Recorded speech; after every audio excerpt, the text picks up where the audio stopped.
Jepang, universitas sudah pada program master dan doktor sudah pada tutup dan mereka melakukan merger karena penduduk golongan mudanya sudah habis. Golongan muda yang intelektual juga lebih habis lagi. Sehingga kesempatan kita untuk belajar ke Jepang ya kerjasama karena mereka kekurangan murid ya.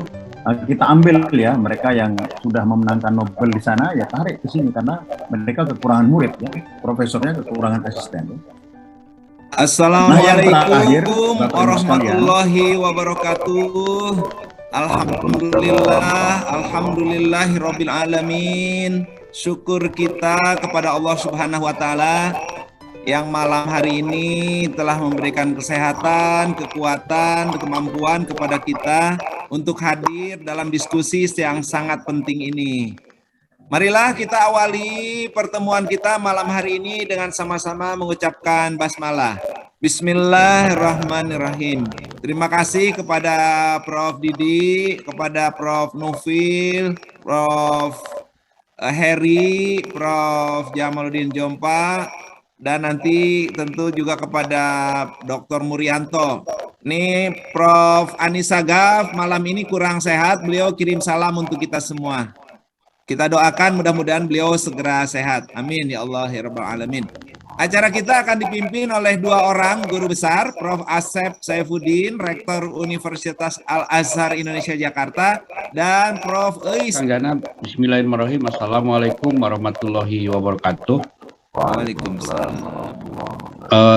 Teman-teman sekalian, marilah kita panjatkan puji dan syukur kehadirat Allah Subhanahu wa taala atas segala nikmat yang diberikannya kepada kita semuanya. Alhamdulillah pada malam hari ini kita bisa bersilaturahim untuk sekaligus berbagi pengalaman bagaimana membangun sebuah perguruan tinggi sampai ke tingkat kelas dunia. Teman-teman sekalian, pada kesempatan ini tadi sudah disampaikan ada beberapa alumni HMI yang menjadi rektor dan telah berusaha membuat kampusnya masuk ke level dunia. Yaitu tentunya ada Prof. Nufil, kemudian Mas Heri, Prof. Heri ya, kemudian Prof. Jompa dan Mulyanto, dan juga sebenarnya ada Mas Nasih, Prof. Nasih dari UNER, tapi beliau mungkin berhalangan hadir. Pada kesempatan ini kita akan mendengarkan dulu bagaimana situasi perguruan tinggi pendidikan dan juga ilmu pengetahuan secara keseluruhannya. Saya ingin dengar dari Mas Didi. Mas Didi ini adalah Ketua Forum Profesor dan Doktor Alumni yang tentunya merupakan paguyuban ya. Ini paguyuban bersama-sama dengan juga Mas Nufil juga sebagai forum tersebut, dan Mbak Siti Nurbaya. Mohon maaf, bukan Siti Nurbaya, Siti Zuhro. Teman-teman sekalian, nanti setelah penyampaian dari Mas Didi, saya akan memimpin untuk beberapa teman yang pernah membawa kampusnya ke tingkat dunia. Tentunya kita ingin belajar bagaimana menjadikan kampus tersebut menempati posisi yang cukup mengagumkan di tingkat dunia. Terlepas dari tujuan kita sebenarnya kan membangun universitas ya, pendidikan, pengabdian pada masyarakat dan penelitian. Kita tidak mengejar-ngejar ke world class, tapi kalau efek itu dapat, ya tidak usah ditolak juga begitu. Saya persilakan dulu ke Mas Didi ya, Prof. Didi. Prof. Didi Rahbini ini sekarang mendapat amanah sebagai rektor di Universitas Paramadina ya, sebuah kampus yang didirikan oleh tokoh kita ya, Cak Nur dan Mas Tom pada tahun 94 kurang lebih, dan sekarang ini dipegang oleh alumni kita. Masih tentunya suatu hal yang cukup membanggakan. Sebelum Mas Didi di Paramadina adalah Mas Anies ya, Mas Anies yang sekarang menjadi gubernur di DKI. Mas Didi, kami persilakan panjenengan dulu ya, membuat bagaimana tentang framework yang besar tentang ilmu dan juga perguruan tinggi. Silakan Mas. Baik, terima kasih Kang Asep ya, Profesor ya, senior saya di kampus ya. Assalamualaikum warahmatullahi wabarakatuh ya. Teman-teman paguyuban, forum guru besar dan doktor ya, insan cipta. Di sini rasa terima kasih saya kepada Prof. Nufil ya. Ini sahabat saya main kelereng di Mangli dulu ya. Terima kasih, kita bertemu lagi ya. Virtual ini, kemudian Prof. Heri ya, kerjasamanya lama 5 tahun. Beliau rektor, saya ketua MWA, juga Prof. yang lain ya, Prof. Jampa, Prof. Anis, Dr. Muryanto, dan Prof. Ois ya. Ini satu-satunya perempuan, mestinya 30% Kang Jana kalau di DPR ya. Iya, saya lihat sedikit nih peserta perempuan.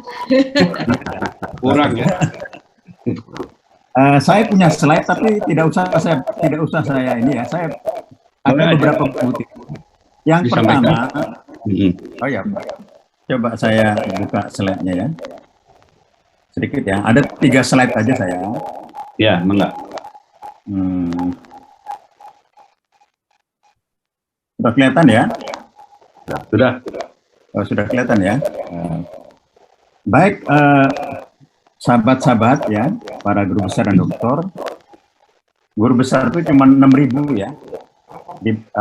Rasionya terhadap penduduk sangat kecil ya. Dan ini adalah pemikir yang saya kira penting forum ini ya. Begitu juga dokter hanya 30-40 ribu ya. Saya ada 3-4 butir. Yang pertama, kualitas perguruan tinggi atau universitas ya, secara umum mengacu kepada beberapa item ya, yaitu pengajaran, riset, kutipan, international outlook, dan network, termasuk dampaknya pada industri. Saya ingin mengatakan bahwa pengajaran itu hanya 1 dari 5 yang terkait dengan kegiatan-kegiatan lain, yaitu riset ya. Kutipannya itu dari riset juga. International outlook itu selain staff dan student juga terkait riset ya. Industri itu terkait dengan dampak riset. Jadi seluruh item yang biasa di standar internasional itu adalah riset dan turunannya. Pengajaran itu hanya bagian kecil ya. Karena itu saya menganjurkan ya, memberikan masukan-masukan kepada kampus-kampus besar ya, di luar Paramadina, kampus saya itu USU, UI, ITB, IPB, Unpad, UGM, Undip, UB ya, Unair, Unhas ya, mentransformasikan dirinya masuk ke universitas riset ya. Nggak boleh sebaliknya, masuk ke pengajaran ya. Jadi menurut saya ini sangat penting untuk arah transformasi itu dilakukan ke arah riset ya. Nah, di UI dulu ada dosen yang berbasis riset, tapi sekarang sudah merotoli, sudah hilang lagi, jadi pengajaran kembali. Nah, ini saya kira bisa mengalami kemunduran ya, dari kampus-kampus kita ya. Nah, ini masukan yang pertama dari saya ya, di mana riset itu memerlukan abstraksi dari tingkat tinggi para pemikir-pemikir, insan-insan di dalamnya. Yang kedua ya, ini ada data yang penting ya, yaitu proyeksi dari OECD ya, di mana ya ilmuwan ya ke depan tahun 2030 atau 2040 ya, berdasarkan pertumbuhan penduduk, struktur penduduk ya, kemudian bonus demografi ya, Indonesia itu termasuk 5 besar setelah Cina 37% dari kalangan muda ya, lulusan perguruan tinggi, India 26%, Rusia 45%, Amerika 4,2 turun, Indonesia 3,7. 5 besar yang menghasilkan ya arsitek, agronomis, dokter, akuntan dan lain-lainnya. Nah, ini membanggakan dan bagian dari bonus demografi, tetapi kualitasnya itu rendah ya. Saya masih lihat di teman-teman murid swasta itu 1/5 ditambah 1/5 ditambah 1/2 yaitu 2/7. Ini kan mengagetkan ya, teman-teman masuk kampus tetapi IQ dasarnya itu tidak mencukupi. Dan ini menurut saya harus dibenahi ya dari sumber-sumber di dalamnya. Ya. Nah, karena itu menurut saya ini kebalikan dari Jepang. Di Jepang universitas sudah pada program master dan doktor sudah pada tutup dan mereka melakukan merger karena penduduk penduduk golongan mudanya sudah habis. Golongan muda yang intelektual juga lebih habis lagi. Sehingga kesempatan kita untuk belajar ke Jepang ya kerjasama karena mereka kekurangan murid ya. Kita ambil ya mereka yang sudah memenangkan Nobel di sana ya tarik ke sini karena mereka kekurangan murid ya, profesornya kekurangan asisten. Ya. Nah yang terakhir Bapak Ibu sekalian, sumber dari perguruan tinggi ini PISA ya. Indeks PISA kita itu mendapat juara 8 paling rendah di bawah rata-rata. Ya, jadi yang masuk ke kampus-kampus kita terutama yang swasta ya, dan juga teman-teman dari Unhas, Pak Nufil ya, dari Unhas DUB itu nggak boleh banyak-banyak ya. Itu harus fokus kepada transformasi untuk research ya. Dan golongan-golongan yang masuk ke sini ya, pembenahan di bawahnya ya, level SMA, SMP itu diperlukan yang lebih bagus ya. Saya membaca buku dari Esther Duflo yang memenangkan Nobel Ekonomi, melakukan penelitian yang mendalam terhadap kebijakan pendidikan nasional Indonesia, khususnya pembangunan SDM Impres nasional itu massal dan sukses ya.